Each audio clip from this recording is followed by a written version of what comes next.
Hello, everybody. My name is Miles Redbear, and I'm going to read you a story today. So please sit back, get cozy, and enjoy. At first, it was the earth, and then it was the sky, and then there was something else. And whatever that something else was, its name was Iya, and so it came to be. Iya surveys the earth for a long time, becoming acquainted with the dull blue of the ocean sky, the soft sway of the clouds and the vastness of the horizons, or the banal patter of rain across endless lands. But soon he falls in love with a being named Vulcan, or so she named herself, and from her brilliant mind, large swaths of sweeping paint, oozing inspiration. But, as Iya finds, Vulcan is too fiery for him. His nerves tended to dictate his actions more than he did, and so he moves to other parts of the earth, content on finding new fires. Iya then travels to many different lands, lands decadent with a near endless library of life to be, which takes him a very long time. This allows him to think about the feelings Vulcan seared into his memory. He knows, for as rich as the lands can be, Vulcan has a fire unmatched to any of that on Earth. And with the help of time pulling the threads of his own mind through his past, for he had lost the ability to create his own future, Iya embraces the fire he had been so long rejecting, and he sets off to travel back to Vulcan. But when Iya arrives, he sees no trace of Vulcan. Apparently, as he pieces together, Vulcan's vision had come to pass, and the lands had been changed beyond recognition. This saddens yet excites Iya. For what is my love for Vulcan but for her ambitions, he assures himself, and he sets off to these new lands with an intense interest in all of the new life on display. In these diverging paths of wonder, Iya comes to understand and love trees. He knows of the panoply of different plant life and how so entirely different, yet altogether beautiful individual lives can share a similar purpose. For he understands that trees grow things that Iya can eat. Some have specific names, others are more identifiable from their color or shape, but all come from a diverse cast of trees, sprouting their contributions to the world. Iya watches the trees sway in the calm but steady winds, his interest in them beginning to billow. Until, one day, he happens upon a tree with vines that have been braided upon its bark and branches in a way unlike any other tree had ever done before. The simple beauty within the vines, the abnormality of the intricacy, it overtakes him. Iya would frequent the tree, slowly becoming acquaintances with the gorgeous arbor. Until, one day, Iya asks, "What can I call you, tree?" They respond, "My name is Wisdom Tree, for I'm wise, and I'm also a tree." "Why not braided tree, as that is your greatest beauty," Iya remarks. "Such is the need for my wisdom," groans Wisdom Tree. "I'm not beautiful because of my braids, they're beautiful because of my roots. Without my slow and deliberate guidance, my vines could grow to overpower me," they explain. "Know that I also enjoy writing poetry, plump, sweet, and red with flavor. Many of my poems are scattered down the hill, but I've woven some in my branches and leaves as well." "Apples?" Iya blurts. "Why waste time on apples when the intricacies of your weave are as wondrous as beauty can be? Your aesthetics alone inspire glee and free my stomach butterflies, but also that they have been laced by such a strong, wise stump is enough to completely engulf my musings." Wisdom Tree chuckles to themselves, humored. "I create so that my work, born of my wisdom, which you may be too fancy of, by the way, may exist beyond myself. Inside of each of my apples lie a piece of my memories. I was inspired by the wisest animals of Earth to do so." Iya walks down the hill to the collection of fruit. His feet weave around and bob over rotten, ripe apples, scanning them for eligibility. He concludes, "These apples are not ripe, and those that are I would be sharing with the forest bottom eaters. I am not a bottom eater. I am the eater.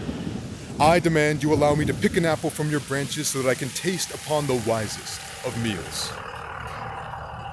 Wisdom Tree considers his demands for but a moment, and a moment too long for Iya as he begins to inhale the colossal winding breath.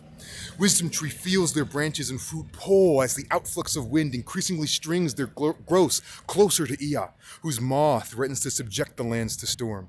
"Wait!" says Wisdom Tree. Iya stops, raising his eyebrow with his chest half inflated. "You can taste an apple from my branches, but you can't pick it. I do not exist to be harvested from. I exist to give as much of me as possible to those who need me. If you are respectful to my fruit, I'll allow you one of my apples. Just any one of your apples? Iya inquires. Wisdom Tree thinks for a moment, apparently now a lot of the time, and eventually proposes an offer.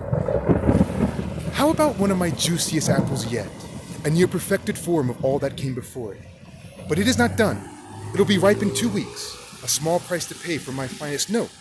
Why is this work? What do you say? Iya strokes his chin, his eyebrow slowly aligning with the other in a ruminating furrow. The wisest apple, you say? 2 weeks? His face suddenly shifts into a smirk.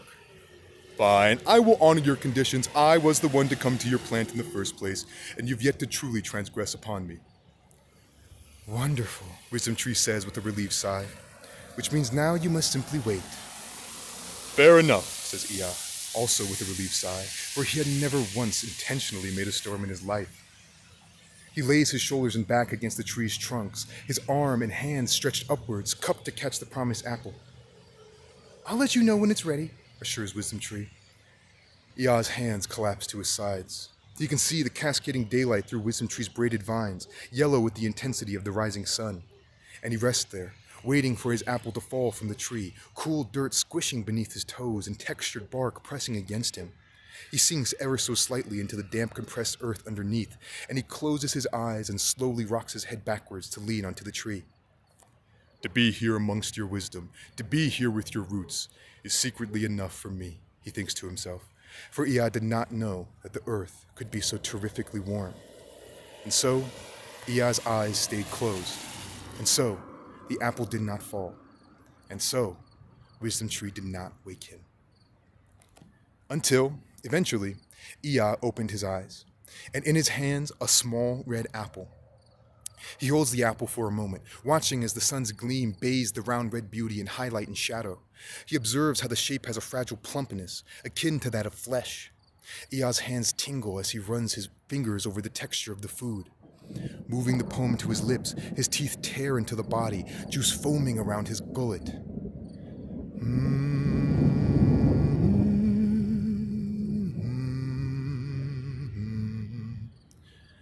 Wisdom Tree sings a simple melody in the wind, while the apple's crisp white innard is exposed. Then Iya hooks his massive jaws around the open wound, carving the succulent flesh in a vicious bite. Wisdom Tree continues to sing.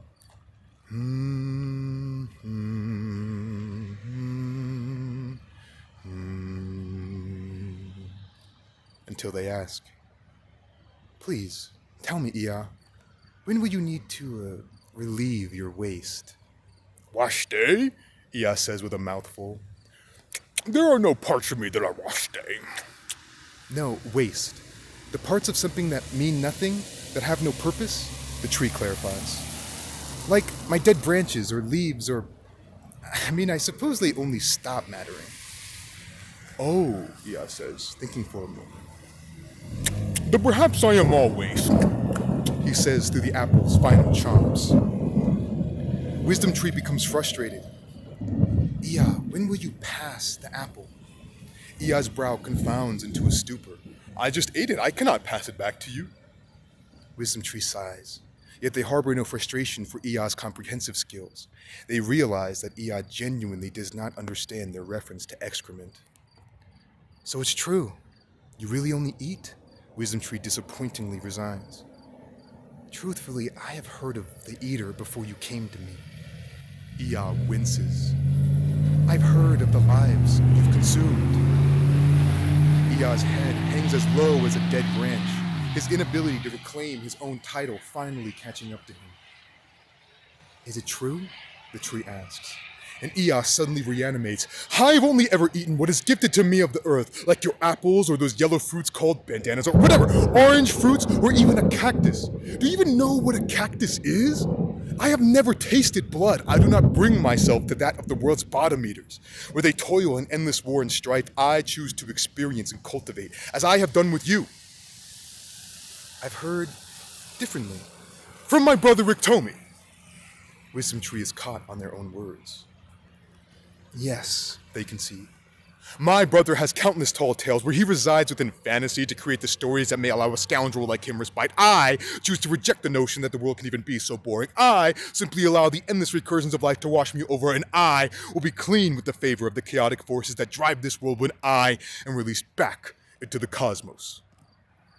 Wisdom Tree pauses, absorbing his diatribe before asking, "Do you think you would be spared from the indifference of life?"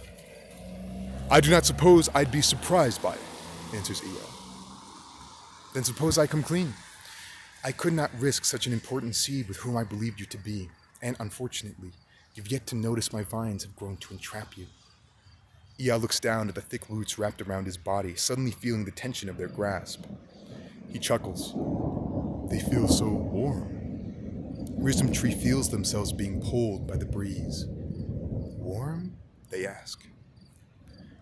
"I've never known how growth works. Truthfully, I've never successfully cultivated anything. I don't know how to. But now, right now in this moment, I can feel your life as it grows around me." Wisdom Tree chuckles, yet they did not find Iya humorous. They both feel the roots tighten. And so he made another joke. And so there was another laugh, but a real one this time. And so the roots tightened further. Wisdom Tree's laughter is a song that Iya never tires of hearing. Wisdom Tree feels their anxiety around Iya turn to appreciation. But suddenly, they remember their seed. And as the now tired but comforting laughter of Iya's comedy routine finds its silence within the closing night, they both find a place for each other's hearts within the setting sun. The cooling winds roll over them with a chill as Wisdom Tree's roots tighten around Iya's belly, until the tree breaks the silence. "Iya." He gazes past their silhouette, within the cloudy sky, closing his eyes. "Remember how I told you about my apples?" Iya nods. "The seeds are what I poured my soul into. That's the real mission. That is what is Washte." He recoils at the word. "The gift of lava and fire that formed the earth I grew upon is waning here. I do not know how much longer I can sustain with only this soil. My seeds are what allow me to travel, to exist beyond this plane. They are what allow me to survive." Iya had never felt a pit in his stomach so shallow, a feeling so palpably putrid any animal would instantly vomit. He wished he did, but never had the ability to. He opens his eyes to a darker landscape, the clouds heavier than before. "You carry my perfect seed. You carry a piece of me I have been trying to nurture for my whole life. And I fear I don't have the energy to create another." "What if I called the rain down to soak your roots and make you stronger?" "Iya, I could make it rain for as long as you need it," he pleads, as a small drizzle begins to wrap across the vista before them. "Iya," he yells through his own tears. "No! I have searched so long for this warmth, and now I must use it." "You must use my gift," reassures Wisdom Tree. "But I don't want to go back, not to Ikto. I don't want to face those people. I hate them. Those humans who fail to understand, who fail to love all things, who cannot be as strong and wise and wonderful as you even if they sold this seed from my stomach. All they do is exist. We can live." "Iya, who do you think I learned my poetry from?" they softly correct.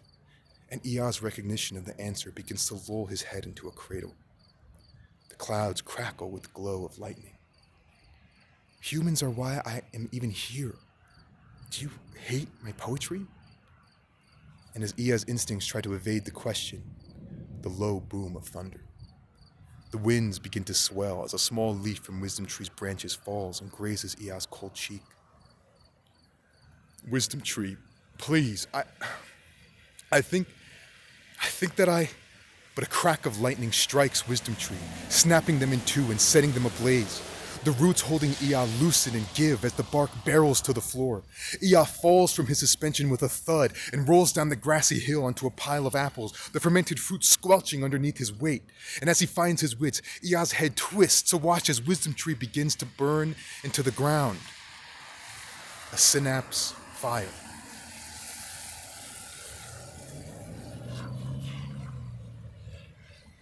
During the wait for the apple's growth, around when Wisdom Tree taught Iya about the human concept known as poetry, or so they claimed it to be human. In fact, as Iya eventually grew to understand, it was simply the documentation of any lived experience.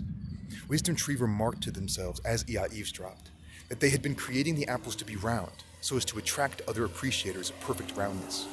They knew that once these appreciators bit into the poetry, the sweetness, if done right, would hook them into Wisdom Tree's ethos. But the roundness, the rolling, shiny, succulent shape of the red vehicle would travel the initial distance needed for their generous outreach. And for some reason, this concept was the first thought that came flooding back to Iya. Why was it so important? Iya thinks to himself, standing in the ashen hillside of Wisdom Tree's domain. He thinks back to the perfect round apple he so quickly ate. He then remembers the braids that are now embers. And so he becomes disgusted by the feeling of warmth, now perverted by flame. Iya sits amongst the fire-bathed stump, his stomach in a knot. He focuses on the pain, and that's when he remembers the seed. Iya then digs through the remains of Wisdom Tree and finds a dark piece of charcoal, hardened by the flames. Next, he finds a large broken twig, also hardened by flame, and fashions a spear with the help of a nearby rock. Hunting upon small game, he is able to throw his spear into a rabbit, killing them. He saves the meat, fat, and bones for later use. Tanning the hide, he converts the fur into a neat white pelt, a new vessel for wisdom. With the charcoal piece of Wisdom Tree, Iya writes a poem upon the rabbit skin. Thank you for listening. You can read Iya's poem on the next slide. I really appreciate your time. I hope that you enjoyed this story. I spent a lot of time on it, and I'm here on a hill that I grew up around. It's a kind of a high spot. I was low-key worrying about the lightning and stuff as it was happening, but I think it was pretty beautiful. Thank you so much for listening, and I'm so proud to be able to share this with you, with everybody. I love you all. Peace, peace.